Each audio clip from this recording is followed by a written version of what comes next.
Rubens travaillait toujours en atelier, donc il n'existe pas à peu près pas d'œuvre qui soit entièrement peinte par Rubens, et celui-ci a été donc par les spécialistes donc déclaré Rubens et atelier.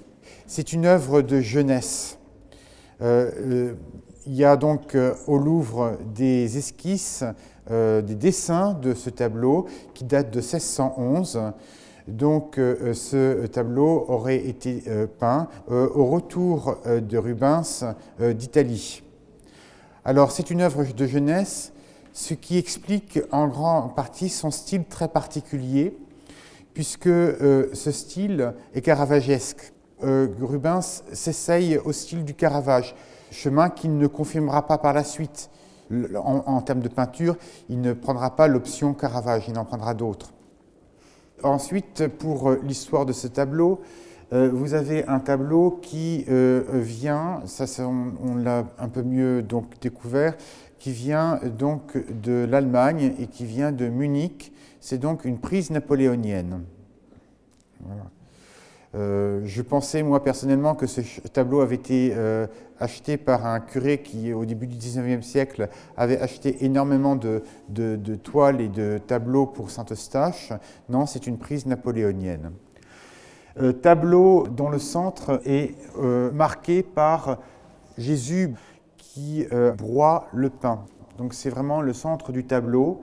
Et une dynamique que l'on a retrouvée, une dynamique de recul par rapport à ce que les deux disciples découvrent. Il y a tout un jeu d'échange de regards. Les deux disciples ils fixent directement le visage du Christ, alors que les deux autres personnages eh bien, sont là comme si eh bien, ils ne voyaient rien.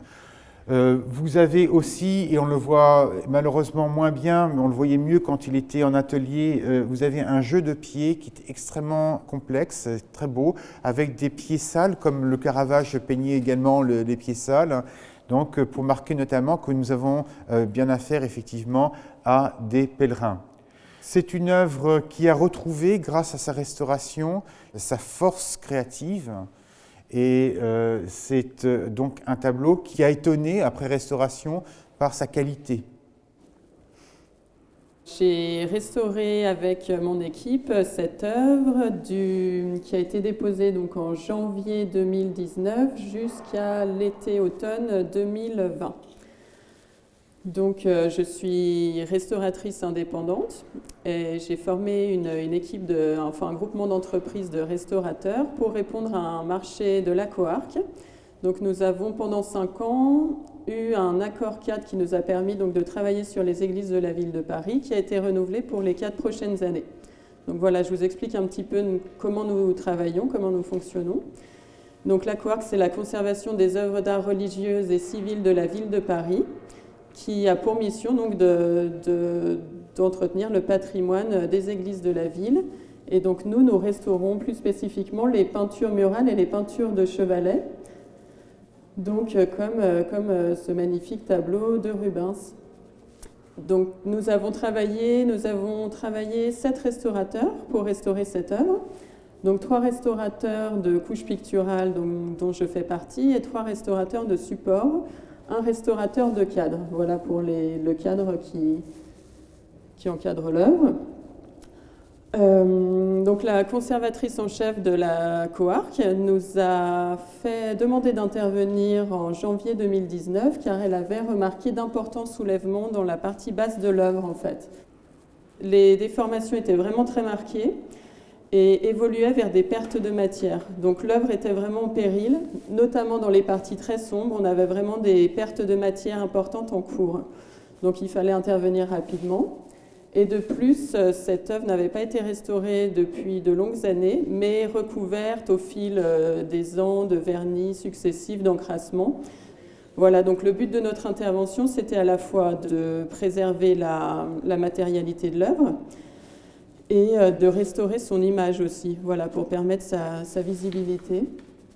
On avait aussi un autre défi très intéressant, c'est que cette œuvre avait fait l'objet de quelques publications à l'occasion d'expositions, et un débat était ouvert sur son attribution ou non à Rubens. Voilà, était-ce vraiment une œuvre de Rubens, comme nous a dit tout à l'heure donc, le père, ou alors une copie simplement d'atelier?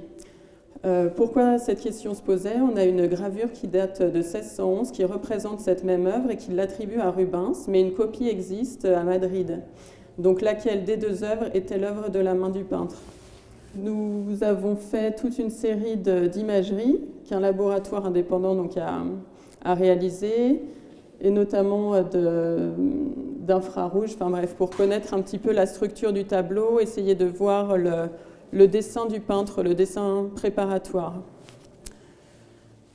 Les résultats, et c'est en fait suite à cette étude qu'on a pu confirmer l'attribution à Rubens, parce qu'en fait là, donc c'est peut-être pas forcément très visible, mais on observe de nombreuses modifications de la composition en fait sur ce tableau. Vous pouvez voir peut-être au niveau de la nappe, au niveau de la vieille femme, vous avez une modification de la coiffe, on voit un petit peu dans l'ombre. Tout ça avait été recouvert par des repeints, c'est-à-dire des interventions précédentes de restauration qui avaient recouvert ces repentirs, c'est-à-dire ces modifications de composition de la part du peintre.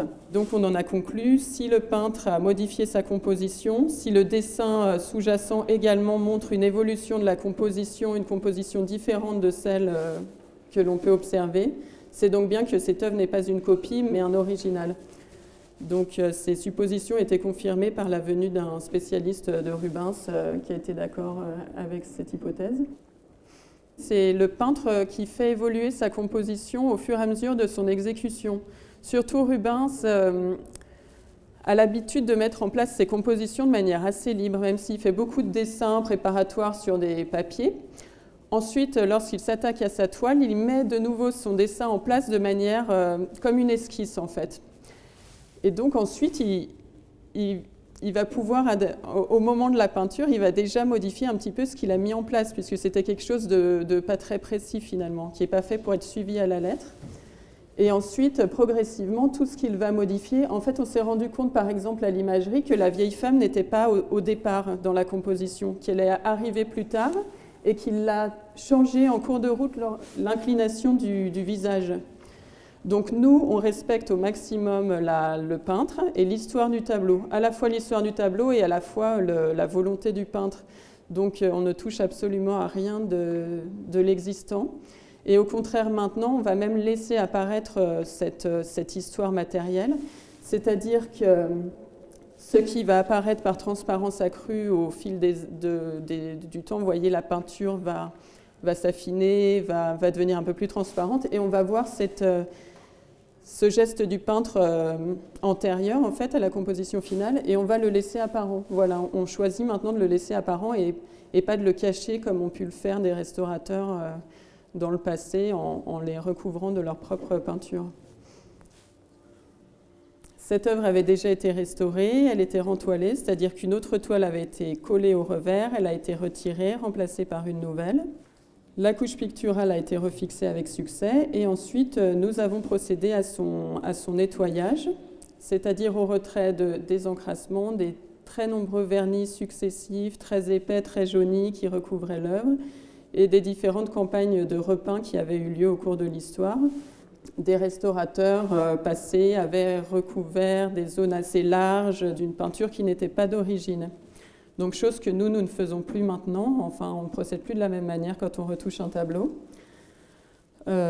Après l'avoir nettoyé, nous avons mastiqué les lacunes de manière très limitée au manque de matière et nous avons retouché avec des matériaux qui sont des matériaux tout à fait réversibles, à l'inverse des repeints anciens qui étaient très très difficiles à retirer parce qu'ils avaient été appliqués à l'huile et étaient devenus très très solides. Donc nous utilisons des matériaux très réversibles que l'on peut retirer facilement s'ils s'altèrent dans le futur. Et nous limitons nos retouches aux zones de lacunes ou d'usure. Voilà, ensuite nous avons verni l'œuvre. Lorsque nous travaillons aussi, nous produisons une documentation assez importante sur tout ce que nous faisons, voilà, pour que les restaurateurs futurs, les historiens sachent ce qui a été fait exactement. Et ensuite, l'œuvre a été reposée il y a quelques mois maintenant. C'est un plaisir de la voir ici. voilà, c'est une grande satisfaction.